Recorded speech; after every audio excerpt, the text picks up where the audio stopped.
Right, Robbo, talk us through your upbringing. What was it like as a kid? 'Cause you were born in London, wasn't you? Yeah, I was born in Dagenham.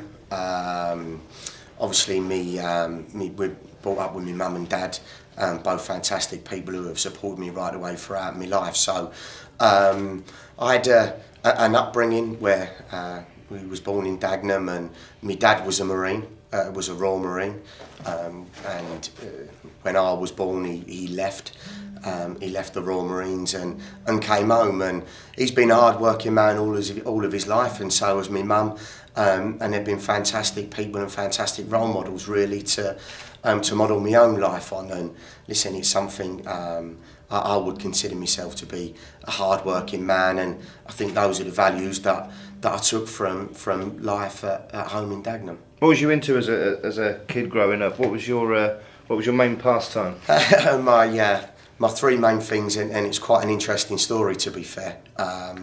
My nan was a massive West Ham supporter, and she used to take us to the games from the age of 4. I used to travel home and away to go and see them, and when I was 6 in 1980, she'd saved all of her pennies, and I was a mascot at West Ham.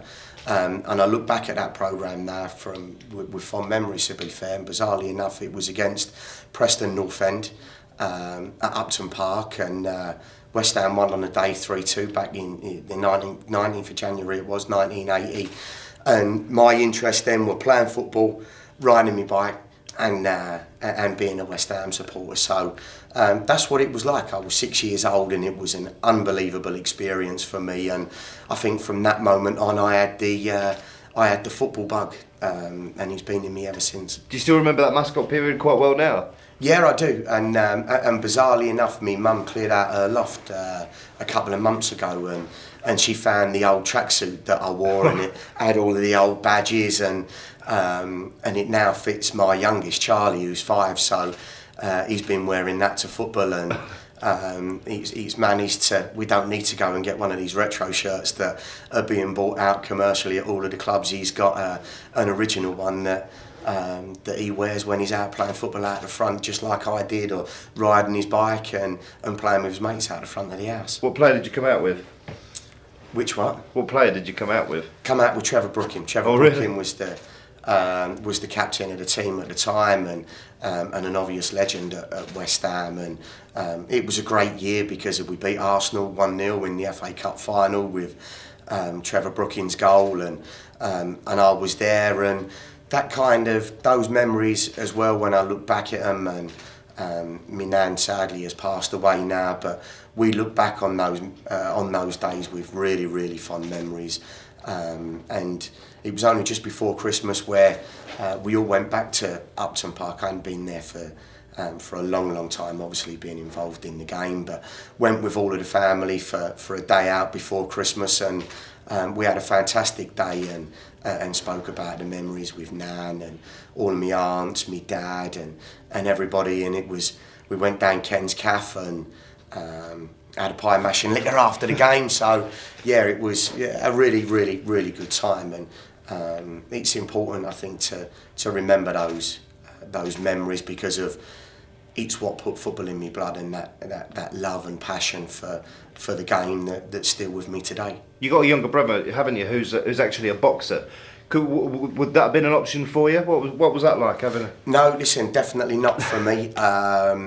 Boxing wasn't something that... I love boxing, I love watching boxing, but for me, I was clear in my own mind when I was growing up. I had trials at different clubs, and I didn't get a contract, and at 16 my plan B, if I wasn't going to be a footballer, was going to be to join the Marines. My granddad was a Marine, my dad was a Marine, so it was a natural thing, and they were heroes. I had heroes on the football pitch, but I had heroes outside of life in my granddad and my dad, and good people to look up to. So that was always going to be the next step for me if I didn't make it as a footballer. But football was in my blood, and fortunately enough for me, I've come back into the game that I really, really love, having spent those great 8 years in the Marines. Was that Marine side drilled into you before we get to you actually going into it? Was that side of it drilled into you? Because as you said, your dad and your granddad, or was it more of a, you had a reflection of what they've done and obviously, you know, you heard the stories and just thought, yeah, let's try this? Well, listen, they were people that I looked up to, and still do.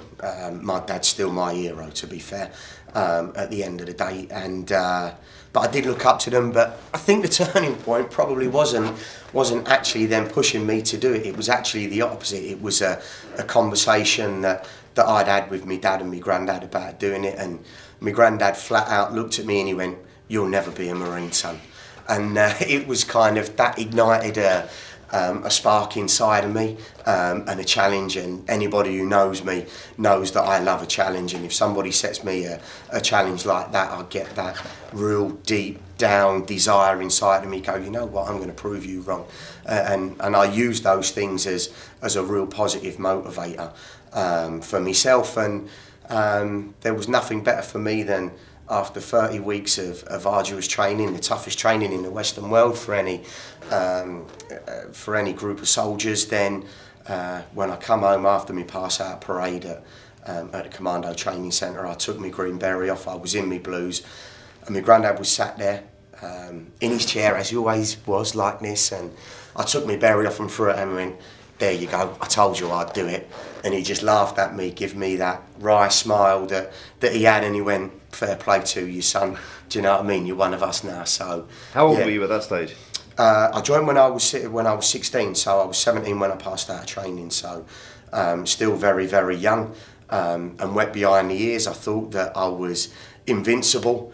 And I think the lads who spent time with me at 40 Commando and 4 or 5 Commando would probably laugh listening to that, because of some of the stories that they would have alongside that would definitely back that up. But I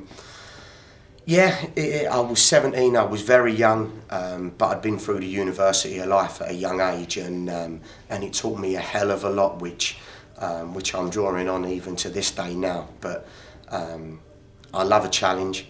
I love to be motivated by people who say you can't do it or you'll never do it, and proving people wrong. So had football not worked at that stage, or was it just a case of you saw an opportunity to get into the Marines and you took it? No, I was just very clear. To be fair, as to which way I was going to go. I could have chased and pursued things and been persistent on that. What made that point? There must have come a day where something either didn't go right for you or wrong for you, and you thought, do you know what? I see this advertisement, I'm going to go for it. Well, there must have been a time. No, there wasn't. It was a clear thing. When I left school, if I hadn't been offered a contract to go somewhere as a youth team player, then I was going to join the Marines. And who was you playing for then at the time? At that stage, I've been on trials at various clubs, to be fair, listen, it just materialised. And those people who know me, I'm very clear with my decision making. I don't like grey areas. I like things black and white. And I decided on that day that was it. I missed one of my GCSEs, my economics exam, to go and do my potential recruits course. Thrived on it and got offered my place, which I joined the Marines on the 8th of October 1990. How much of an eye-opener was it going into the Marines and going through their vigorous training regimes? Because it's one of the hardest in the world, isn't it? Yeah, it is, and it was a massive eye-opener, and it took me to places that I didn't think were possible, and I mean that in the best of places that I've visited and travelled around the world, but also in terms of the darkest places where you have to push yourself to limits that are beyond what anyone else would normally expect, and especially expect of a 16-year-old. But when you come out of that, the sense of achievement that you get really is something special. And those are the adrenaline rushes. Those are the exciting times and everything that I strive for in life, even now as a 41-year-old. How old was you when you did your first tour? I was 18. I was 18 when I done my first tour, and it was an interesting time. And the biggest thing that I took out of that is the real camaraderie amongst the lads. I mean, we make a mistake on a football pitch and everybody can help each other out. But if I made a mistake and didn't cover my arcs on that tour, then one of my mates' lives was at risk. So when you have moments like that, your concentration levels massively go up. And those are the expectations that I have of myself in life throughout, and that's really been drilled into me on my first tour, my second tour, and wherever I've been. But it's about the people around me, and you do your job for the people around you, because of they're special people, and when people's lives are at risk, your concentration levels naturally go up. But listen, in football, if people make mistakes, they make genuine mistakes, and we help them out. But that's how we get to the point where we reach perfection, and we strive for perfection in everything we do. Where was that first tour, and how much did it change you as a person? You know, from going onto the tour to coming back from it. It changed me massively. It was with a group of lads from 2 Troop Alpha Company 40 Commando, and a special group of guys that I keep in touch with now.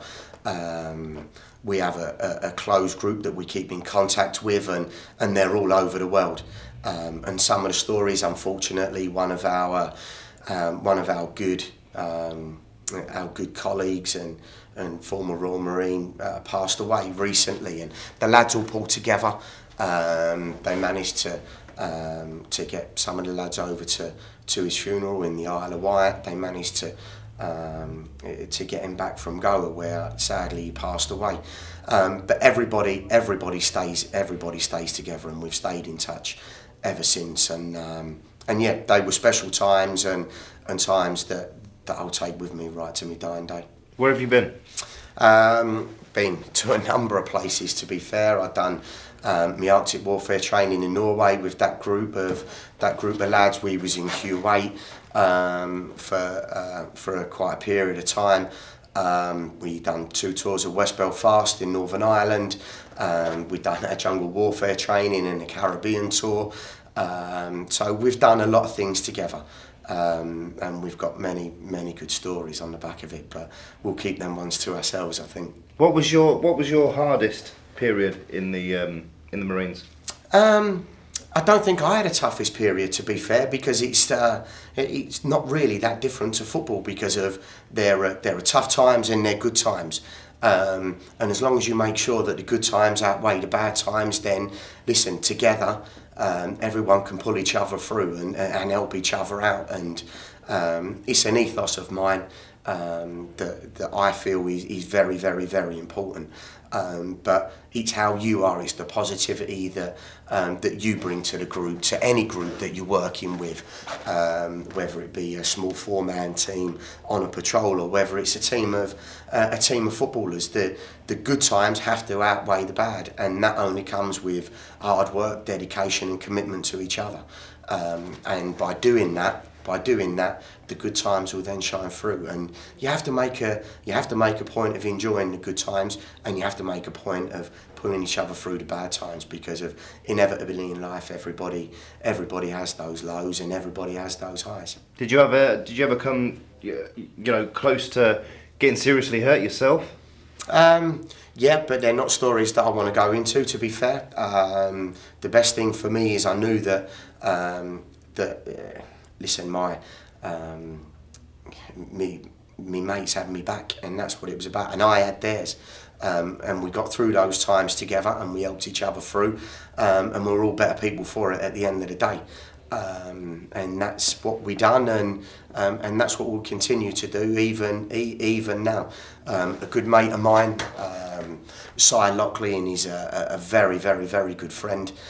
We joined up together. We were both 16, and we used to spend night after night talking to each other and helping each other through the toughest times. And listen, he's a motivational specialist, and he's an inspiration to me.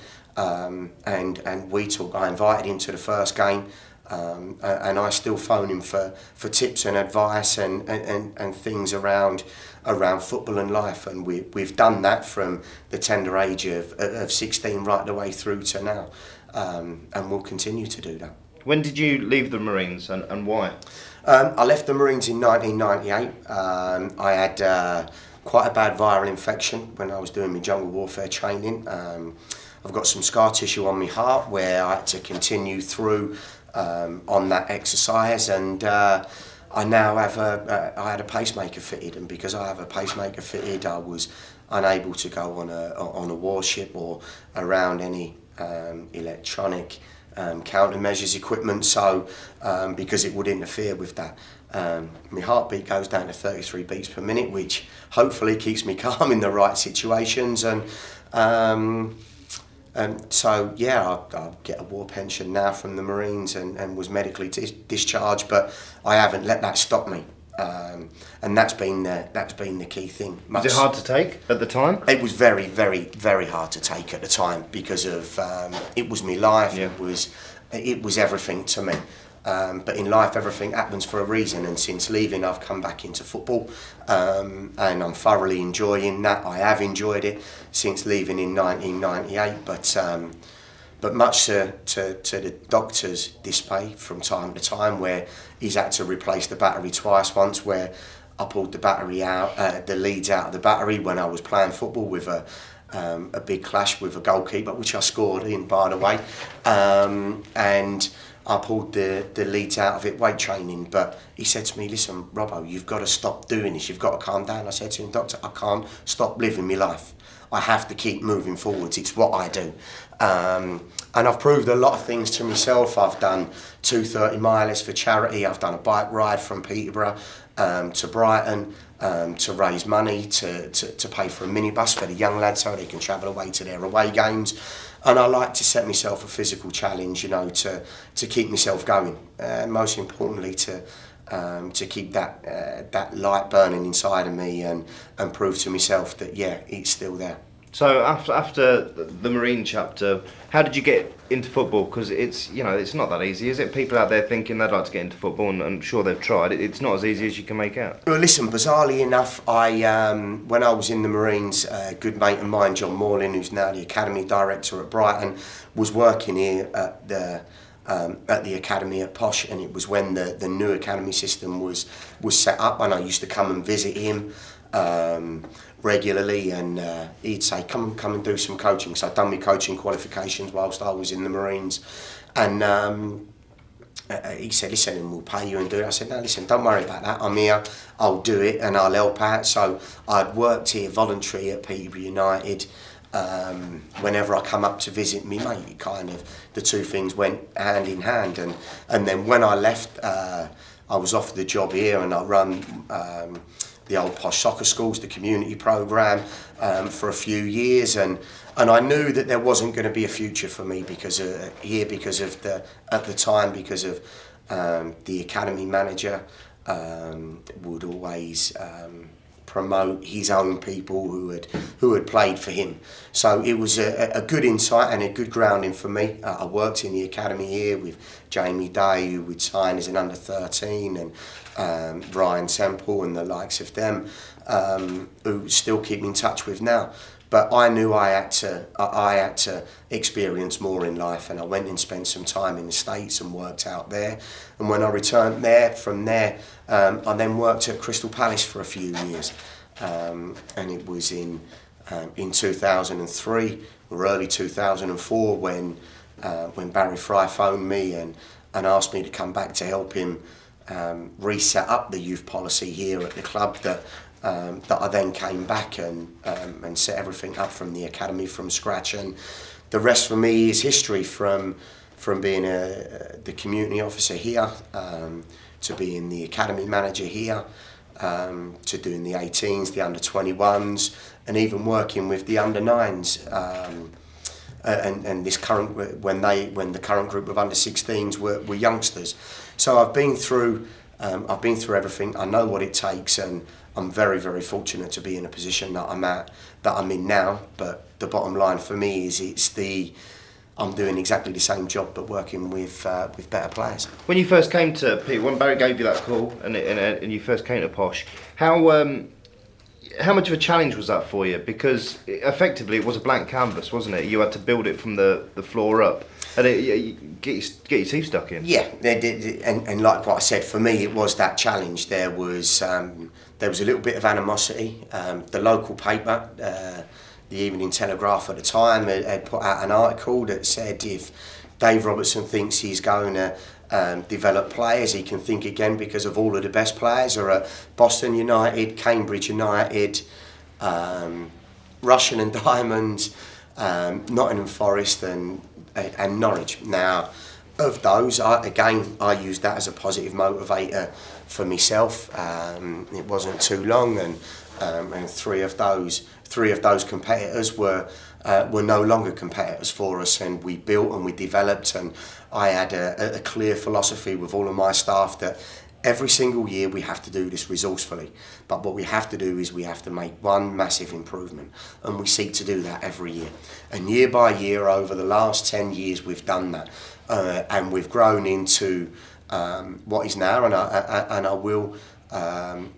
will big the academy up, and we are now seen as one of the premium academies, and in terms of producing players. I have a really good relationship with the guys at the Football League and other clubs who have reset up their academies and introduced them, have come to us for advice. So yeah, I am really, really proud of what we've achieved. But anyone going into academy football, it needs to be a long-term program, and they need to be prepared to be there for the long haul, to support the players, to support the structure, to support the staff, because you have to develop everything and encompass everything.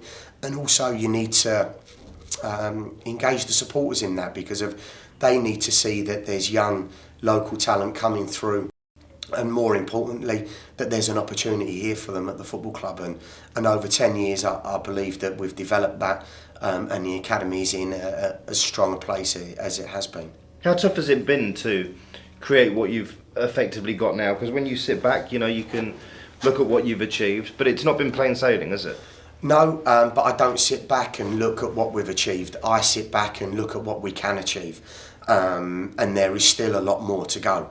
I'm happy with how far we've come, but there's still a journey that we need to take, and that's for everybody at the football club. That's the first team, that's the academy, that's the supporters, that's the whole infrastructure of what we're doing, that's the training ground, and that's the people that we employ at the football club. And I do take time out for everybody at the football club, because of it can't be run as just solely separate departments. It needs to be all of its departments doing their job to pull in the same direction for the success of the football club. And I feel we have that.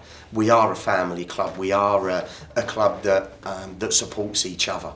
And I think that's the bit that gives me the biggest sense of pride of working here and being fortunate enough to get the job at the helm of the ship to lead it moving forwards. I know that you've had offers in the past to go to bigger clubs. What's made you stay at Posh? Why Peterborough United? I love the club. I love the supporters. I love the people that I work with, and they're a real big motivator for me, because I see the passion in them, and people don't see the media team that get back at 3 o'clock in the morning, do you know what I mean, after a midweek game. They don't see Mary on reception, who's working her socks off day in, day out, who gets in an hour before everybody to make sure that the football club's open and ready and raring to go for everybody. They don't see the ground staff who work tirelessly on a Saturday night after a game to make sure the pitch is turned around and prepared for a Tuesday. They don't see the stewards who are here and the real pride and passion they have for the football club. And they don't see all of the time the hard work and dedication that the players put in. It's an all-encompassing thing, a football club, and there's so much to it. And for me, if I went to a big Premier League club where, what somebody said, I've got a challenge, well, there you go, Robbo, there's £200,000, go and sort that challenge out. I wouldn't get the sense of achievement that I have got out of developing the partnership with Nîmes Park Academy, for instance, and then seeing out of the back of that players make their first team debuts, players getting international call-ups. We've done that through resourcefully through a partnership arrangement where the education specialists have taken care of the education of our players, and us as football specialists have taken care of the football development of our players, and together the outcome of that has been players being developed to play in the first team, players being sold to Premier League clubs, and players getting international call-ups, which for a young player to have the pride of putting on the shirt of your national team, listen, must be immense. And those things, they're priceless. And I feel sometimes at the top end of the game now, money can be thrown at it, and for me, I don't think, well, no, I definitely know I wouldn't get the sense of achievement that I have got out of achieving what we've achieved so far at the football club. At what point did you think, I'm ready for more? I'm ready to manage a first team now. I'm ready to become a first team manager. Honestly, 5 years ago, I applied for the job twice with the chairman. He knew that I wanted to be a manager. I've been clear about that. I personally have had to ride a storm where some people have told me that he's not a good enough coach, he's not a good enough manager.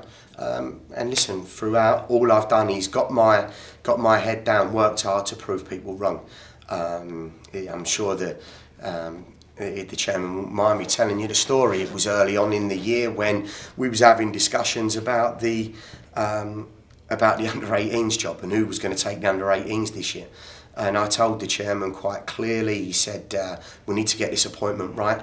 I need the next Brendan Rodgers to come in, who's going to inspire us, who's going to excite us, who's going to bring all of this coaching. And I went back quite directly to the chairman and said to him, Chairman, you might be staring the next Brendan Rodgers in the face and you might be overlooking him. So I'm going to do it. This is what we're going to achieve and this is how we're going to work. And he thought about it and he said, well, let's go with it. And we achieved those targets that we'd set out early in the year. And I proved the point that listen, I am good at what I do. I believe in what I do and I can do it. And anyone who knows Dave Robertson knows that's what I'm about, because I'm expecting, and I have had it, where people are saying to me now, you've had a dream start, you've won 3 out of 3, it can't get any better than that. Well, it can, because we can do 4 out of 4 and it's in our hands against Doncaster, and that's what we'll be striving to do on Saturday. With regards to, I mean, you said there 3 out of 3 and it can go to 4 out of 4. I suppose people will see your biggest test as a defeat. You know, when that defeat comes, how you deal with it, how you handle it and how you move on from that. I mean, I know you're a positive person and I know we only want positive results, but that must be in the back of your mind.